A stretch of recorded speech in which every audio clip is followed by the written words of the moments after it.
Hello everyone. आज के video में हम एंगुलर एसएचएम और उसके डिफरेंशियल इक्वेशन के बारे में पढ़ेंगे। ये नया टॉपिक है जो कि सिंपल हार्मोनिक ऑसिलेशन चैप्टर में या फिर ऑसिलेशन चैप्टर में महाराष्ट्र स्टेट बोर्ड ने ऐड किया है। तो चलिए शुरू करते हैं। तो सबसे पहले हम यहाँ कंसिडर करेंगे एक मेटालिक डिस्क। ओके, ये है हमारी मेटालिक डिस्क यहाँ पर। ओके, और इसके सेंटर में हमने अटैच किया है एक थिन वायर।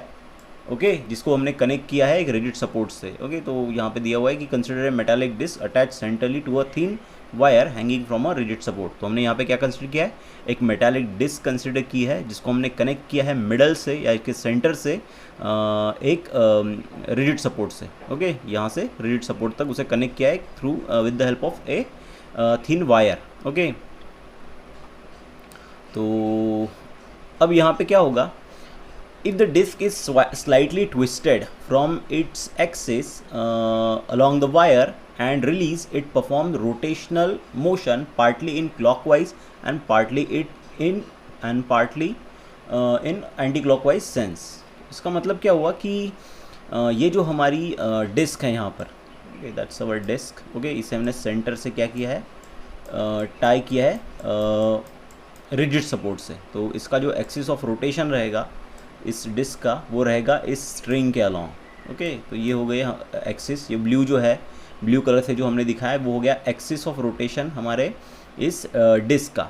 तो अगर समझ लीजिए हम इस डिस्क को थोड़ा सा ट्विस्ट करेंगे, ओके, तो समझ लीजिए ये उसकी इनिशियल पोजीशन हो गई डिस्क की। डिस्क यहाँ पे स्टेडी है, तो समझ लीजिए हम एक रेफरेंस लाइन यहाँ पे लेते हैं। ये हो गई हमारी रेफरेंस लाइन। ओके, लेट मी चूज़ अनदर कलर।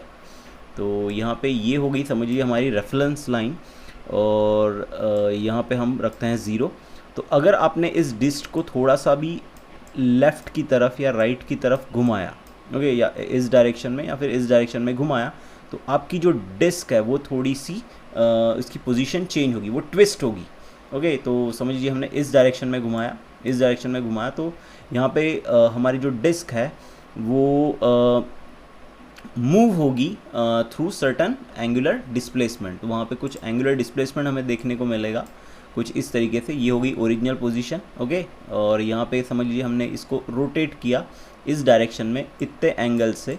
तो ये जो थीटा है यहाँ पर, ये उसके हमारे डिस्क के एंगुलर डिस्प्लेसमेंट को या एंगुलर मोशन को दिखाता है। Okay, along this direction. अगर इस डायरेक्शन में घुमाएंगे तो थीटा जो आएगा वो इस डायरेक्शन में आएगा, और हम उसे समझ लीजिए हम इसे इस डायरेक्शन में दिखा रहे हैं। तो ये जो डायरेक्शन है ये हो गई हमारी एंटी क्लॉकवाइज डायरेक्शन। ओके, तो इसको आपने घुमा दिया और छोड़ दिया, तो क्या होगा, घुमा कर छोड़ने के बाद आपकी जो डिस्क है वो फिर वहाँ पे क्या होगा कि इस तरफ घुमाने के बाद आपकी डिस्क इस डायरेक्शन में आएगी। ओके, और इस डायरेक्शन में थोड़ी सी मूव होने के बाद वो फिर से इस डायरेक्शन में मूव होगी। तो इस तरीके से वो रोटेशनल मोशन तो परफॉर्म कर रही है इस एक्सिस के अलॉन्ग, बट वो उसकी जो घूमने की जो डायरेक्शन है वो कभी क्लॉकवाइज होती है तो कभी एंटी क्लॉकवाइज। तो इस तरीके से हमारी जो डिस्क है वो कुछ कभी इस डायरेक्शन में घूमेगी थोड़ी देर के लिए, और कुछ देर बाद वो इस डायरेक्शन में घूमेगी।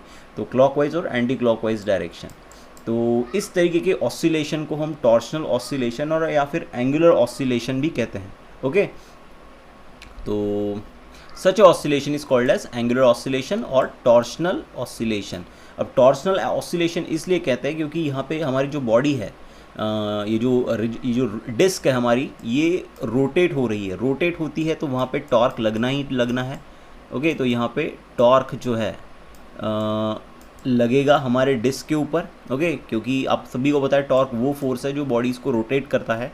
तो हमारी जो डिस्क है यहाँ पर उसके ऊपर लगेगा टॉर्क। ओके, और वो टॉर्क के कारण हमारी जो ये जो मेटल डिस्क है वो क्लॉकवाइज और एंटी क्लॉकवाइज डायरेक्शन में मूव करेगी। ओके, तो इस तरीके की ऑसिलेशन में टॉर्क होता है। ओके, जो हमारी जो डिस्क है उसके ऊपर टॉर्क लगता है, तो इसीलिए उसे हम टॉर्शनल ऑसिलेशन भी कहते हैं।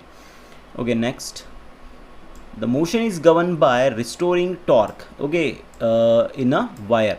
अब जब हमने लीनियर एसएचएम पढ़ा था तो वहाँ पे था रिस्टोरिंग फोर्स, तो वो थी लीनियर मोशन। यहाँ पे ये जो मोशन है ये एक तरीके से एंगुलर मोशन है या रोटेशनल मोशन है। तो रोटेशनल मोशन में आपको रिस्टोरिंग टॉर्क मिलेगा। ओके, ना कि रिस्टोरिंग फोर्स। ओके, तो ये डिफरेंस हो गया।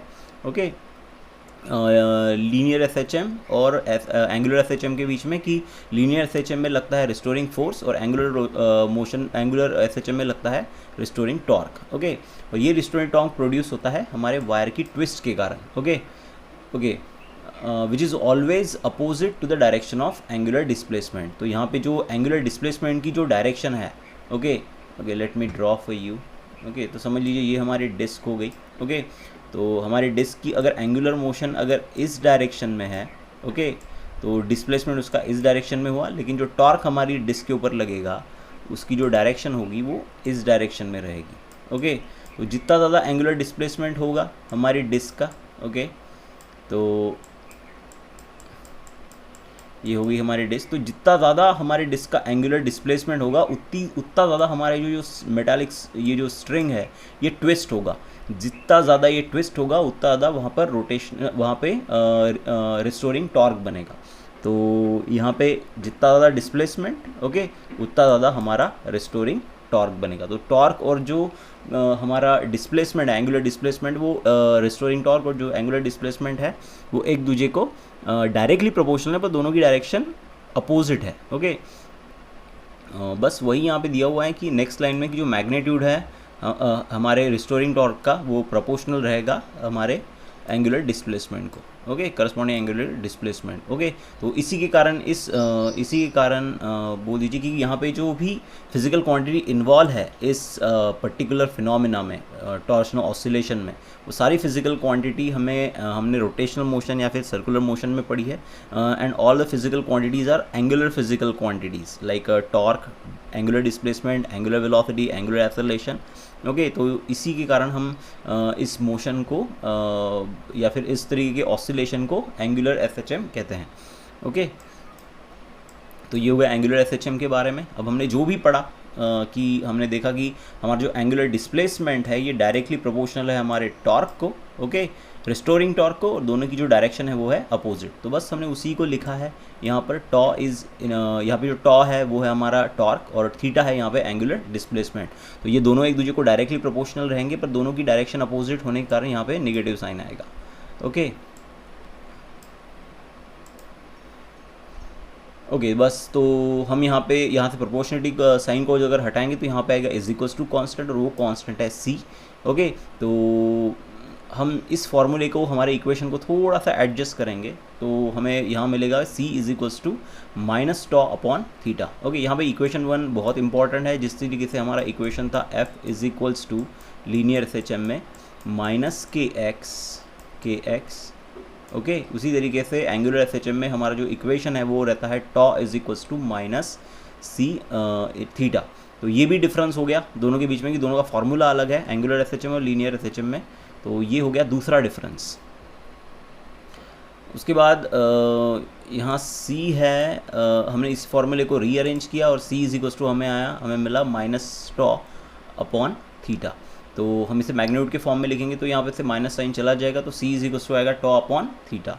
तो यहाँ पे c है हमारा प्रोपोर्शनैलिटी कांस्टेंट या फिर कांस्टेंट ऑफ प्रोपोर्शनैलिटी, या फिर अगर हम इस टर्म को अगर पढ़े जो कि c के बराबर है तो ये होगी टॉर्क पर यूनिट एंगुलर डिस्प्लेसमेंट, ओके, या फिर रिस्टोरिंग टॉर्क पर यूनिट एंगुलर डिस्प्लेसमेंट।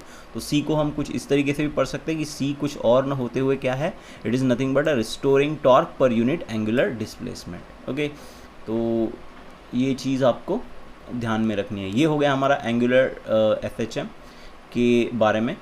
तो आगे चल के हम इसकी डेफिनेशन भी देखेंगे, क्योंकि इसकी डेफिनेशन अभी तक क्लियर नहीं हुई है आपकी अकॉर्डिंग टू द बुक के हिसाब से कह सकते हैं हम, पर इसमें जो मेन बातें हैं वो आपको समझ में आ गई है। ओके, तो ये जो पहला टॉपिक है जो हमने देखा यहाँ पर इस डिस्क को हमने कंसिडर किया, जिसको हमने सेंट्रली कनेक्ट किया था, और उसका दूसरा हैंड हमने रिजिड सपोर्ट को टाई किया था। तो इसकी मोशन को हमने स्टडी किया यहाँ पर, जिससे हमें पता चला एंगुलर एसएचएम की डेफिनेशन के बारे में, लेकिन अब तक हमने उसकी डेफिनेशन लिखी नहीं है। ओके, वो हम आगे देखेंगे। तो आगे बढ़ते हैं। अब देखते हैं हमारा next topic, differential equation of angular SHM। तो हमें अब यहाँ पर डिफरेंशियल इक्वेशन डिराइव करना है हमारे एंगुलर SHM के लिए। तो शुरुआत करते हैं उस चीज़ से जो कि हमें पता है, और वो चीज़ है tau is equals to minus C theta. ये फार्मूला हमें ऑलरेडी पता है। ओके, तो c is equals to minus tau is equals to minus C theta, ये फार्मूला हमें पता है। ओके, अब हम मूवमेंट ऑफ इनर्शिया चैप्टर पढ़ चुके हैं। Movement of inertia in the sense rotational dynamics chapter हम पढ़ चुके हैं।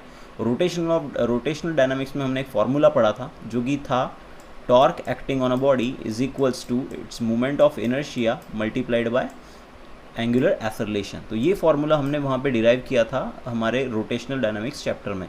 तो बस हमें टॉर्क का ये फार्मूला पता है। यहाँ पे आई जो है वो है movement of inertia of the body, और अल्फ़ा जो है वो है हमारा एंगुलर एक्सेलरेशन, हमारी बॉडी का एंगुलर एक्सेलरेशन। तो ये फार्मूला है हमारे पास, tau is equals to I alpha. देखिए हम यहाँ पे सेम मेथड फॉलो कर रहे हैं जो हमने लीनियर SHM के डिफरेंशियल इक्वेशन को बनाने के लिए यूज़ की थी। वहाँ पे फोर्स का F is equals to minus KX, ये फार्मूला हमने यूज़ किया था, और उसके बाद हमने यूज़ किया था formula F is equals to MA, और दोनों फार्मूले को इक्वेट किया था। फिर एक्सेलरेशन को हमने डिस्प्लेसमेंट के फॉर्म में लिखा था। ओके, तो किस तरीके से लिखा था?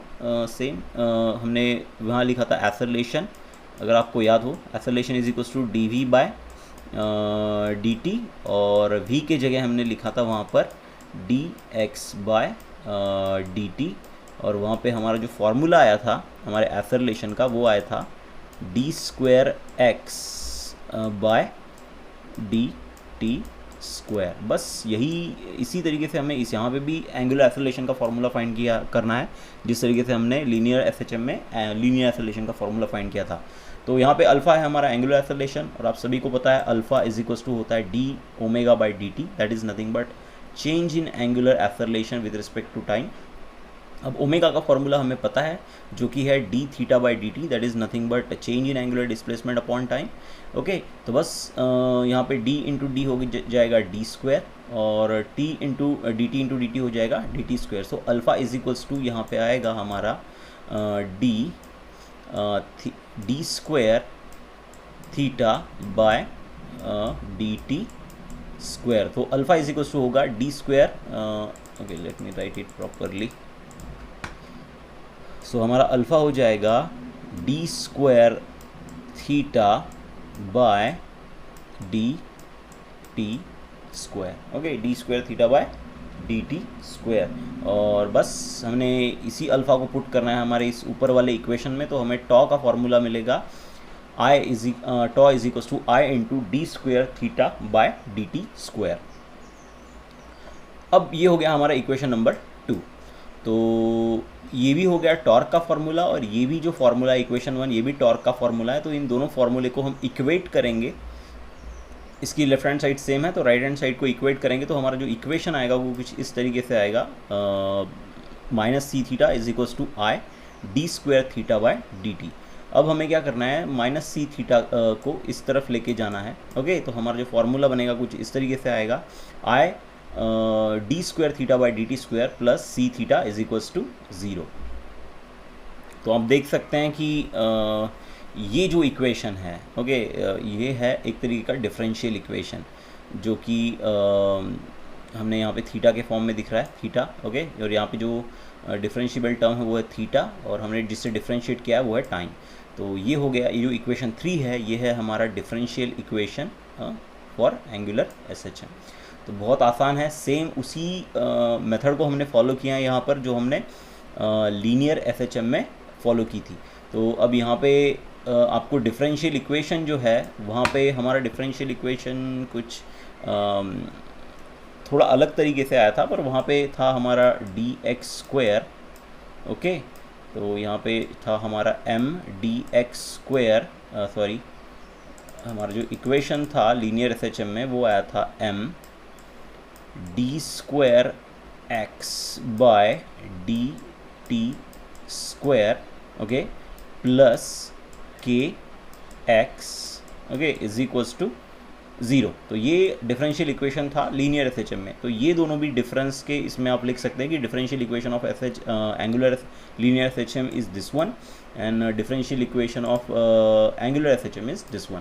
तो यहाँ पे अगर आप कंपेयर भी करें तो यहाँ पे आपको दिखेगा कि यहाँ पे x है जो कि है लीनियर डिस्प्लेसमेंट, और यहाँ पे है थीटा जो कि है एंगुलर डिस्प्लेसमेंट। यहाँ पे है मास और यहाँ पे है हमारा मोमेंट ऑफ इनर्शिया। ओके, और यहाँ पे जो प्रोपोर्शनलिटी कांस्टेंट भी है वो अलग अलग है। ओके, तो इसे आप डिफरेंस कंसिडर कर सकते हैं। तो ये तीसरा डिफरेंस बोल सकते हैं हम इसे। ओके, और अब नेक्स्ट, अब हम इक्वेशन जो 3 है हमारा उसे थोड़ा सा रीराइट करके लिखेंगे। ओके, तो यहाँ पे जो ये जो अल्फ़ा है इसे फ़िलहाल देखने की ज़रूरत नहीं है आपको। तो आपको क्या करना है, माइनस सी थीटा को इधर ही रखना है, या फिर आप ऊपर वाला इक्वेशन भी कंसिडर कर सकते हैं, क्योंकि ऊपर वाले इक्वेशन से ही हमें ये इक्वेशन 3 मिला है। तो सी थीटा को हम वापस उसकी जगह पे भेज देंगे। तो ये कुछ इस तरीके से हो जाएगा, I d square theta by D t is equals to minus C theta, और ये जो आई है इसे हम भेज देंगे इस तरफ। तो आई यहाँ पे डिवीजन में चला जाएगा, तो ये आएगा कुछ इस तरीके से, D square theta by D T square is equals to minus C theta by I. अब इसे हम, अब यहाँ पे जो D square theta by D T square है, हमने देखा यहाँ पर कि ये अल्फ़ा के बराबर है। ओके, तो हम D square theta by D T की जगह लिख सकते हैं अल्फ़ा। अब आप इस इक्वेशन को अगर ध्यान से देखेंगे, इस वाले इक्वेशन को, तो यहाँ पे आपको दिखेगा कि यहाँ पे जो आई है, moment of inertia of the body, okay, ये एक टर्म है, यहाँ पे दूसरी और एक टर्म है सी जो कि हमारा प्रोपोर्शनलिटी कांस्टेंट, ओके, या फिर रिस्टोरिंग टॉर्क पर यूनिट एंगुलर डिस्प्लेसमेंट, ओके, और थीटा है यहाँ पे एंगुलर डिस्प्लेसमेंट। तो सी तो यहाँ पे कांस्टेंट है ऑलरेडी, और जो मोमेंट ऑफ इनर्शिया है हमारी डिस्क का, या फिर जो भी बॉडी है जो कि एंगुलर ऑसिलेशन शो कर रही है, वो रहेगा कांस्टेंट। तो क्योंकि यहाँ पे जो एक्सिस ऑफ रोटेशन है आपके डिस्क का, जिसके अराउंड आपकी बॉडी रोटेट हो रही है या फिर एंगुलर ऑसिलेशन परफॉर्म कर रही है, ओके, तो रोटेट से ज़्यादा यहाँ पे हम एंगुलर ऑसिलेशन के बारे में पढ़ रहे हैं। तो जिस एक्सिस के अलॉन्ग आपकी बॉडी एंगुलर ऑसिलेशन परफॉर्म कर रही है उसकी पोजीशन फिक्स है, ओके, क्योंकि आपका एक्सिस ऑफ रोटेशन फिक्स है। तो यहाँ पे मोमेंट ऑफ इनर्शिया जो है वो फिक्स रहेगा आपकी बॉडी का। तो इस इक्वेशन में आपका आई भी कांस्टेंट है, सी भी कांस्टेंट है, लेकिन थीटा इज़ अ वेरिएबल। तो आप यहाँ पे ये भी बोल सकते हैं कि यहाँ पे जो अल्फ़ा है आपका, that is angular acceleration, is directly proportional to what, theta.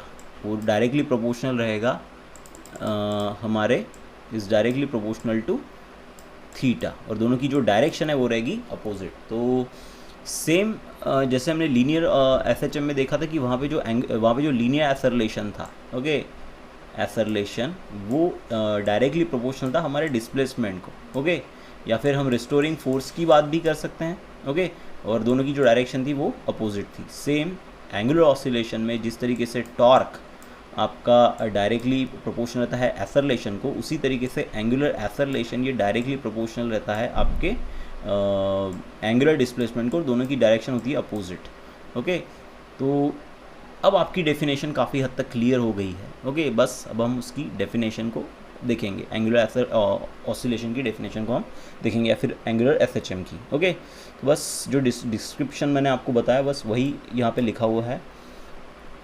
तो ये है डेफिनेशन हमारे एंगुलर ऑसिलेशन की। तो एंगुलर ऑसिलेशन या एंगुलर एसएचएम क्या है कि angular SHM is a oscillatory motion. Okay, that's a oscillatory motion. यहाँ पे आपकी बॉडी क्लॉकवाइज और एंटी क्लॉकवाइज डायरेक्शन में कंटिन्यूसली मूव होती रहती है, कभी क्लॉकवाइज कभी anti clockwise. Okay, just like a to and fro motion. Okay, so it's a oscillatory motion of a body, okay, in which torque or angular acceleration is directly proportional to angular displacement।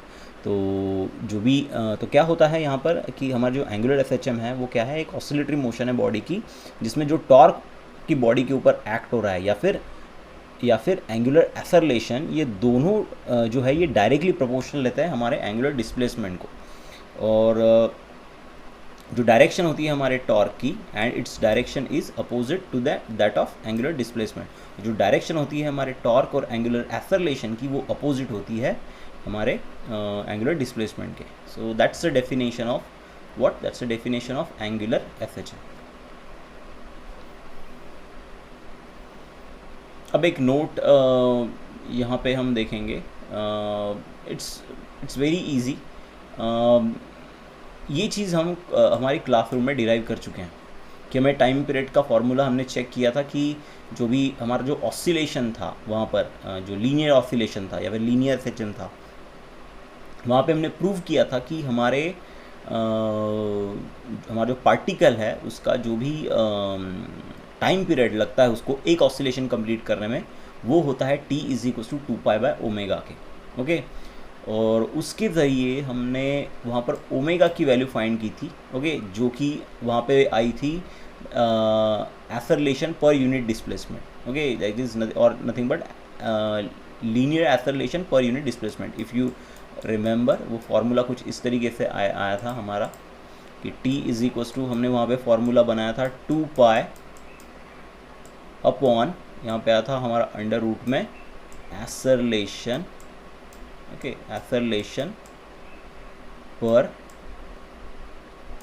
Unit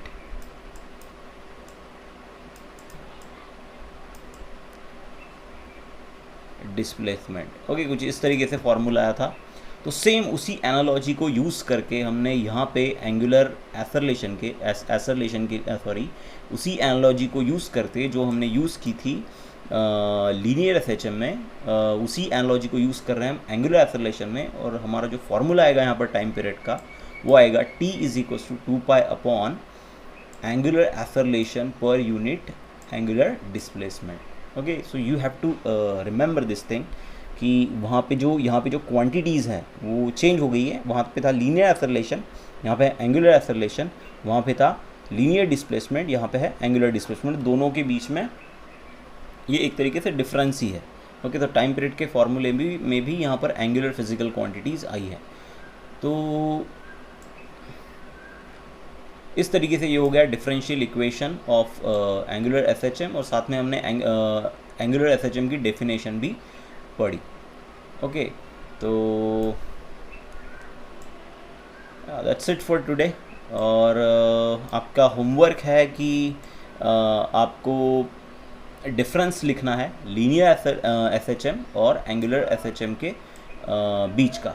okay, सो मैं बीच में इस lecture के time ही मैंने जो भी differences थे वो बता लिए थे, और कोई अगर डिफरेंसेस आप यहाँ पे ढूंढ लेते हो तो उसे भी अपने इसमें इन्वॉल्व कीजिए। मिनिमम 4 पॉइंट आपको लिखने हैं। ये है आपका होमवर्क। Okay, thank you.